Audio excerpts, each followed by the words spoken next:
कक्षा 5वीं विषय हिंदी। आज हिंदी विषय में आज हम नया पाठ सीखने वाले हैं और उस पाठ का नाम है सपूत। उसके लेखक का नाम है श्री कृष्ण। तो लेखक श्री कृष्ण इन्होंने इस पाठ में सपूत इस पाठ में तीन स्त्रियों के आपस में क्या क्या संवाद होता है यह इस पाठ में बताया है।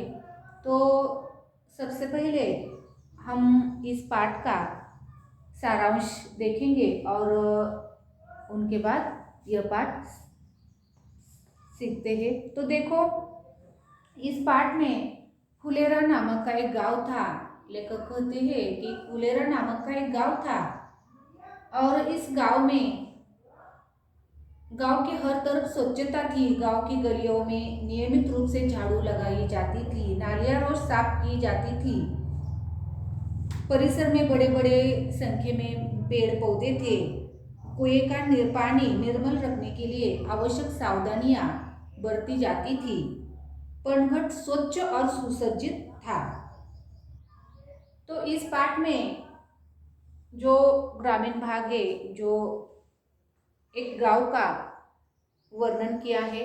लेखक श्री कृष्ण कहते हैं कि एक गांव था, उस गांव का नाम था आदर्श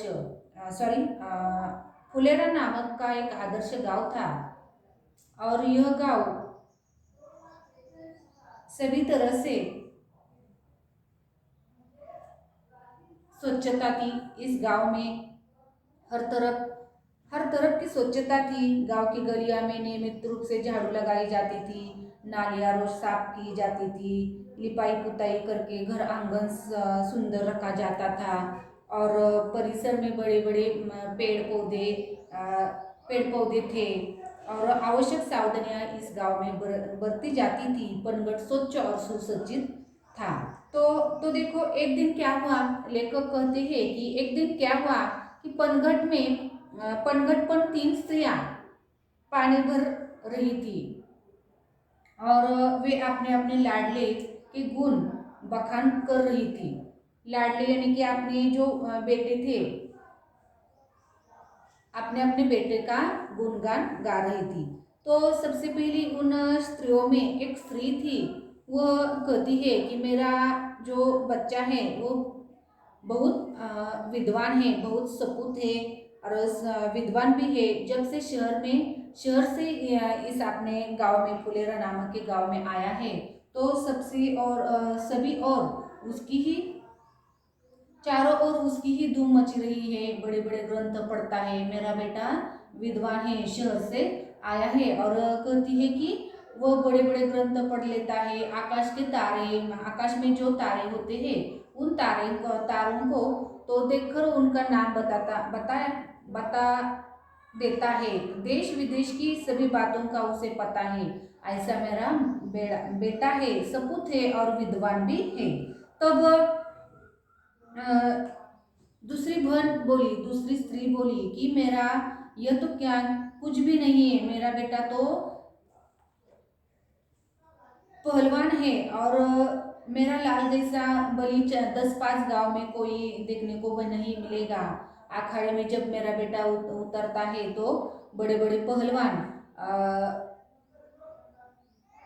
उसका मुकाबला करने के लिए घबराते हैं और ऐसा मेरा सपूत है। तभी जो तीसरी स्त्री थी वो चुपचाप रही और वो कोई कुछ भी नहीं बोलती। तब वह बताती है कि तीसरी स्त्री बिना किसी जोश या गर्व से बोली कि बहन, सुपूत या कपूत जैसे शब्दों में तो मैं नहीं समझती। फिर मेरा जो लाल है, मेरा जो बच्चा है, मेरा जो लड़का है बहुत अच्छा है, क्योंकि वह सीधा साधा एक किसान है और दिन भर खेत में जुता रहता है, काम करता है। दिन भर खेत में काम करता है, शाम को घर आता है, घर का सभी काम वही करता है।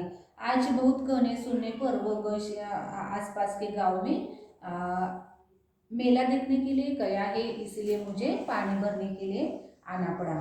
तीनों स्त्रियों ने अपने अपने सिर पर रखकर जो घड़ा था वो रखकर चल पड़ी। तभी पहला बेटा पहली जो स्त्री थी उनका बेटा आया और वह माँ से ही कहने लगा कि जल्दी ही घर में आओ और मुझे खाना दो। और माँ की कुछ भी उन्होंने मदद नहीं की और वह चला गया। दूसरी दूसरी स्त्री उनका भी पुत्र आता है, वह भी अपने माँ से कुछ भी सहायता नहीं करता और अपने माँ से ही सुनाता है और वहाँ से निकल पड़ता है। तभी जो तीसरी स्त्री थी उनका बेटा किसान था, वो आता है अपनी माँ के पास और माँ से कहता है कि माँ, माँ से वो जो घड़ा था वो घड़ा लेकर अपने सिर पर लेता है और माँ से कहता है कि तुम क्यों पानी भरने चले आई, मैं तो आ ही रहा था। माँ से घड़ा लेकर वह उत्साह के साथ घर की ओर चल पड़ा। यानी कि जो तीसरा लड़का था वो अपने माँ को डांटता है कि वो तुम क्यों पानी भरने आई और अपने माँ की मदद करता है। जो अपने माँ के सिर पर जो घड़ा है वह अपने सिर पर लेता है और माँ को मदद करता है। ऐसा दृश्य, ऐसी स्टोरी इस पार्ट में आज हम देखने वाले हैं। तो यह देखकर अन्य जो दो स्त्रियां थे वो उसका सिर संकोच से झुक गया। उन्हें बोध हो गया कि कर्तव्य और सेवा के बिना ज्ञान एवं बल अधूरे हैं। वह समझ गए कि सपूत तो तीसरी स्त्री का बेटा ही है। जो दोनों स्त्रियां हैं तो वो तो समझ गई कि अपना बेटा तो विद्वान है, पहलवान है, पर सहायता करने की उनकी उनकी बात में नहीं समझते। तो उन्हें बोध हो गया कि कर्तव्य और सेवा के बिना ज्ञान अधूरे है और वह मन में समझ जाते हैं कि तीसरा बेटा यानी कि सपूत तो तीसरी स्त्री का बेटा ही है। तो ऐसी मजेशीर स्टोरी है। लेखक श्री कृष्ण इन्होंने बताया गया है इस पार्ट में कि जो पढ़े लिखे होते हैं और उन्हें जो सहायता मदद करने की जो गुण नहीं होता तो वह कपूत है। तो इस पार्ट में आज हम तीन स्त्रियों के आपस में क्या क्या संवाद होता है यह हम देखने वाले हैं। तो पेज क्रमांक 41 देखो, पाठ का नाम है सपूत। अब हम पाठ को शुरुआत करेंगे। देखो, बहुत पुरानी बात है। फुलेरा नामक एक आदर्श गांव था। यानी कि गांव का नाम क्या था? फुलेरा। फुलेरा नामक का एक आदर्श गांव था। गांव में हर तरफ स्वच्छता थी और वो जो गांव था उस गांव में सभी तरह से स्वच्छता थी। गांव के हर तरफ स्वच्छता थी। गांव की गलियां में नियमित रूप से झाड़ू लगाई जाती थी। गांव की गलियां में नियमित रूप से झाड़ू लगाई जाती थी। यानी कि गांव बहुत ही साफ सुथरा था। नालियां रोज साफ की जाती थी। जो गांव में नालियां होती है, गटरियां होती है, वो रोज से रोज साफ की जाती थी। लिपाई पुताई करके घर आंगन सुंदर रखा जाता था। जो घर के आंगन बहुत ही साफ सुथरा सुंदर रखा जाता था। तो लेखक कहते हैं कि परिसर में बड़े संख्या में पेड़ पौधे थे। जो फुलेरा नामक का जो गांव था, गांव का नाम क्या है? फुलेरा। देखो, फुलेरा नाम के गांव में जो परिसर में, आसपास के परिसर में बहुत ही बड़े बड़े पेड़ थे। यानी कि उस गांव में वृक्ष तोड़ नहीं होती थी। यानी कि परिसर में बड़ी संख्या में पेड़ पौधे थे। कुएं का पानी निर्मल रखने के लिए आवश्यक सावधानियां बरती जाती थी। कुएं में, उस गांव में एक कुआं था और कुएं का पानी निर्मल रखने के लिए, निर्मल यानी कि शुद्ध रखने के लिए गांव के सभी लोग क्या करते थे?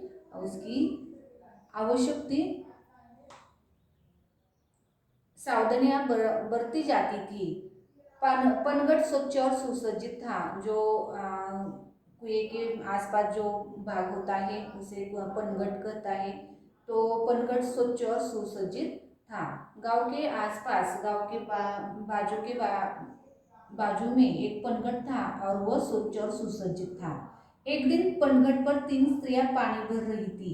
इस पाठ में लेखक श्री कृष्ण कहते हैं कि एक दिन क्या हुआ, पनघट पर 3 स्त्रियां पानी भर रही थी। वे अपने अपने लाडले के गुणों का बखान कर रही थी। वो जो 3 स्त्रियां थे वो अपने अपने लाडले की यानी कि जो अपने बेटों के गुणों का बखान कर रही थी। एक बोली, उसमें से 3 स्त्रियां थी, उसमें से एक बोली, क्या बोली, बहन मेरा सपूत बड़ा विद्वान है, मेरा बेटा है जो बहुत सपूत है और बहुत बड़ा विद्वान है। एक एक बोली और वो क्या बोलती है, देखो कि मेरा बेटा बहुत बड़ा विद्वान है, जब से शहर में पढ़कर आया है, यानी कि उसका बेटा कहाँ पढ़ रहा था, शहर में, और जब से शहर से पढ़कर आया है, चारों ओर उसकी धूम मची है। गांव में सब फुलेरा नामक के गांव में सभी और उसकी ही धूम मची रही है। तो बड़े बड़े ग्रंथ पढ़ लेता है, यानी कि वो शिक्षा पढ़कर आया है और वो बड़े बड़े ग्रंथ पढ़ लेता है। एक बहन क्या बोली, देखो कि मेरा बेटा बहुत सपूत है और जब से शहर से वह इस गांव में आया है, चारों ओर उसकी धूम मची है, बड़े बड़े ग्रंथ पढ़ता है और आकाश के तारों को देखकर उनके नाम बता देता है। ऐसा मेरा बेटा है, बहुत बड़ा विद्वान है, बहुत उन्हें ज्ञान है। देखो देश विदेश की सभी बातों का उसे पता है, देश विदेश के बारे में सभी देश विदेश के बारे में क्या क्या होता है उसे पता है। दूसरे ने जोश में झट कर आगे बढ़कर कहा, अरे सखी मेरा लाल जैसा बलि तो 10-5 गांव में देखने को नहीं मिलेगा। तभी जो दूसरी स्त्रियां थी उनकी वह उठकर वो बोली कि वो झट से जोश में झट से आगे बढ़कर बोली, क्या बोली, अरे सखी ये तो क्या भी कुछ भी नहीं, मेरा लाल जैसा तो बलि इस गांव के 10-5 गांव में देखने को नहीं मिलेगा। ऐसा मेरा बेटा विदा पहलवान है। 500 दंड बैठक रोज सुबह लगाता है। 500 यानी 500 दंड बैठक रोज सुबह लगाता है, म्हणजे की दुसरी जी स्त्री आहे तिचा जो मुलगा आहे तो पहिलवान आहे आणि ती सांगते की या गावाच्या आजूबाजूला जवळजवळ 10-5 म्हणजे 10-15 जरी गावं या ठिकाणी शोधली तरी या गावामध्ये माझ्यासारख्या मुलासारखा मुलगा या गावामध्ये कुठं सापडणार नाही, कारण तो जवळजवळ 500 बैठका आहेत तो रोज काढतो, म्हणजे व्यायामाचा एक प्रकार आहे।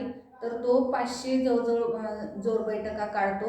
अखाड़े में जब ताल ठोक कर उतर पड़ता है तो बड़े बड़े पहलवान तक उसका मुकाबला करने से घबराते हैं।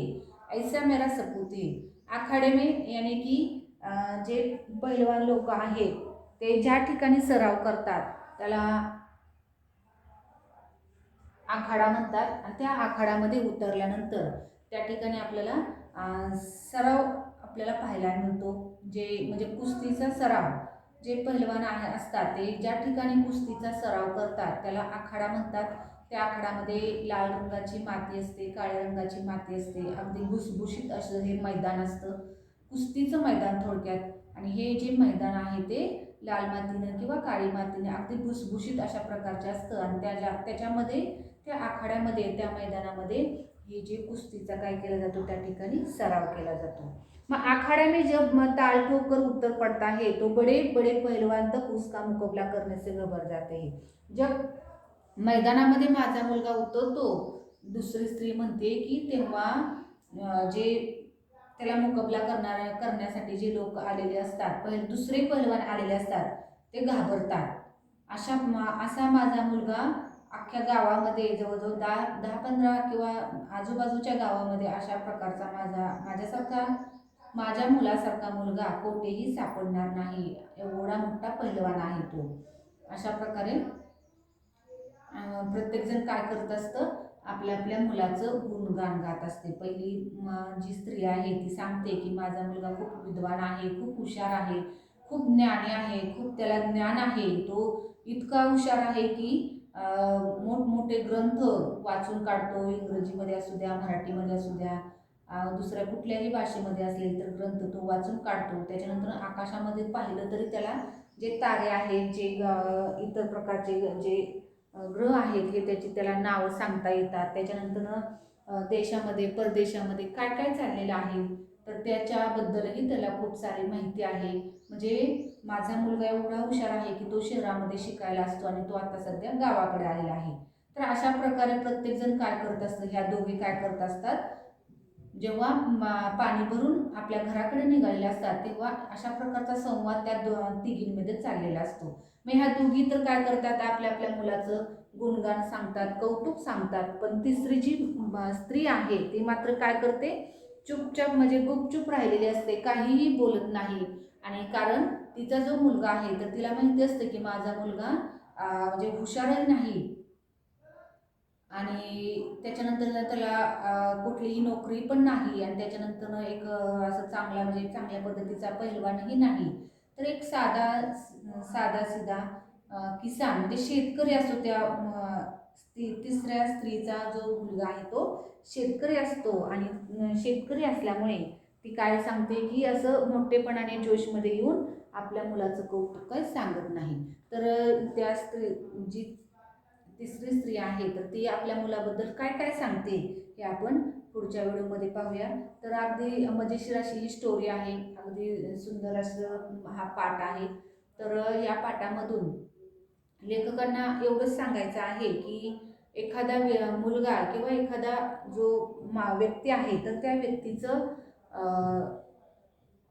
म्हणजे ती व्यक्ती जर एक चांगल्या प्रकारे सुशिक्षित असेल, चांगल्या प्रकारे शिकलेली असेल, चांगल्या प्रकारे नोकरीला असेल किंवा चांगल्या प्रकारे एखादा व्यवसाय करत असेल तर त्याच्यावरून त्या व्यक्तीच्या त्या व्यक्तीच्या दिसण्यावरून किंवा त्याच्या त्या नोकरीवरून किंवा त्याला जे ज्ञान आहे तर त्याच्यावरून ती व्यक्ती